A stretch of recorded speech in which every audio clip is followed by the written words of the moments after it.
Olwg Donaldson, bydd gwleidyddiaeth yn rhan o'r cwricwlwm, ddim fel pwnc cyfan, ond fel rhan o addysg dinasyddiaeth. Be ni'n poeni amdano fe, mae addysg gwleidyddol yn cael ei roi fel pwnc yn lefel A neu TGAU, ond os ydych chi ddim yn cymryd y pwnc yna, a mae rhan fwyaf o bobl ddim, yna ydych chi ddim yn cael yr addysg yna, felly mae angen i fe fod trwy'r cwricwlwm ac yn ei bob myfyriwr.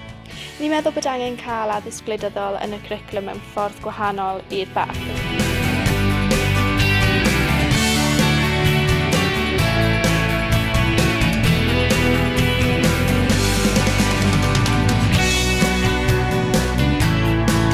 Be ni eisiau fel cael pobl ifanc i ddeall yw, mae'r pethau sy'n effeithio ar eu bywyd pob dydd, maen nhw'n gallu newid trwy gwleidyddiaeth. Felly, enghraifft, os maen nhw eisiau newid rhywbeth yn y cymuned lleol, fel pa mor aml maen nhw'n dod gasglu bins, maen nhw'n gallu siarad gyda'i cyngor lleol nhw. Ond os maen nhw eisiau effeithio rhywbeth, falle enghraifft gyda addysg uwch yng Nghymru, maen nhw'n gallu mynd â Llywodraeth Cymru. Ond os mae rhywbeth am y system addysg uwch trwy Prydain, wrth gwrs Llywodraeth San Steffan bydd hynny. Felly, mae angen dysgu nhw, maen nhw'n gallu newid y pethau sy'n effeithio ar eu bywyd pob dydd nhw.